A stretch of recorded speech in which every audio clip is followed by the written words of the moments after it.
Hi ஃப்ரெண்ட்ஸ், welcome to VS routine வ்ளாக்ஸ். இந்த வீடியோவில் நம்ம ரோட் சைட் பானிபூரி தான் எப்படி செய்கிறதுன்னு பார்க்க போகிறோம்.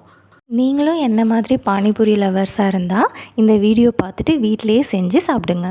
இப்போது நம்ம பானிபூரி பண்ண ஸ்டார்ட் பண்ணிடலாம். ஃபஸ்ட்டு நம்ம பானிபூரிக்கு தேவையான ரசம் செஞ்சிடலாம். அதுக்கு ஒரு மிக்ஸி ஜார் எடுத்துக்கோங்க. ஒரு டீஸ்பூன் ஜீரகம் சேர்த்துக்கோங்க.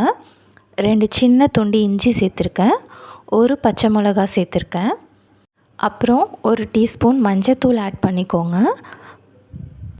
ஒரு கைப்பிடி கொத்தமல்லி தழை ஆட் பண்ணிக்கோங்க.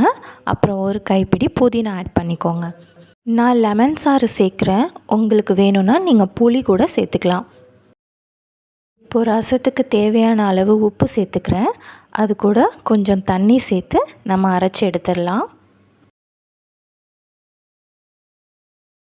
இப்போ நம்ம அரைச்சிட்டு வந்துட்டோம்.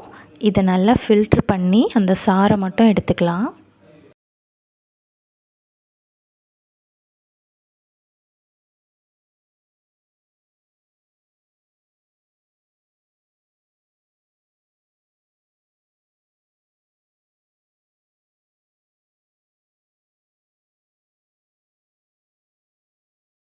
இப்போ நல்லா வடிகட்டி எடுத்துட்டோம்.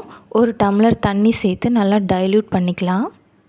அதுக்கப்புறம் கொஞ்சமாக கொத்தமல்லி தழை போட்டு மிக்ஸ் பண்ணி இதை எடுத்து வச்சிடலாம். இப்போ நமக்கு ரசம் ரெடி ஆகிடுச்சு.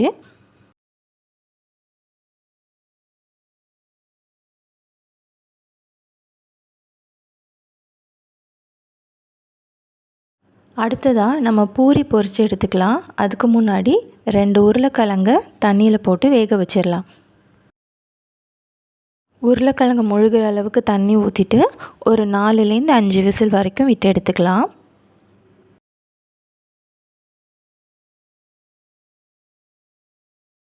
இப்போ நம்ம பூரி பொரிக்க ஸ்டார்ட் பண்ணிடலாம். பூரி பொரிக்கிறதுக்கு தேவையான அளவுக்கு எண்ணெய் ஊற்றி நல்லா சூடு பண்ணிவிடுங்க. நான் கடையில் விற்கிற மினி பூரி பாக்கெட் தான் வாங்கியிருக்கேன். இதில் 50 பூரிஸ் இருக்கும்.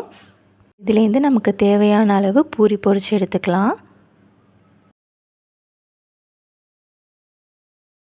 பூரி பொரிஞ்சதும் அழகாக எல்லாம் மேலே ரவுண்டாக வந்துடும். பார்க்கவே அழகாக இருக்கும்.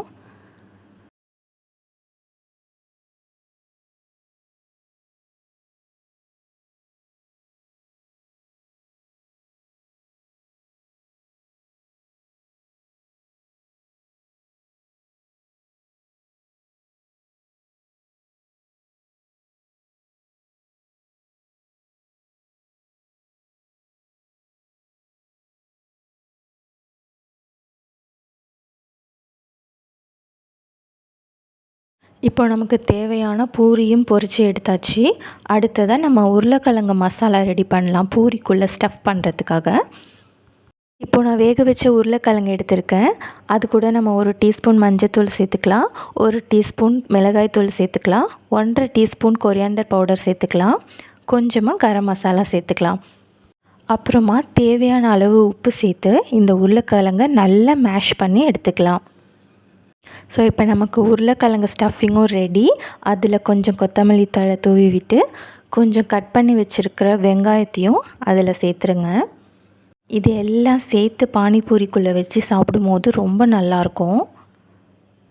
இன்ஸ்டண்ட்டாக நம்ம வீட்டிலையே ரோட் சைட் பானிபூரி நம்ம ரெடி பண்ணிட்டோம். இந்த மழைக்கு பானிபூரி சாப்பிட்றது ரொம்பவே நல்லாயிருக்கும். நீங்களும் ட்ரை பண்ணி பாருங்கள்.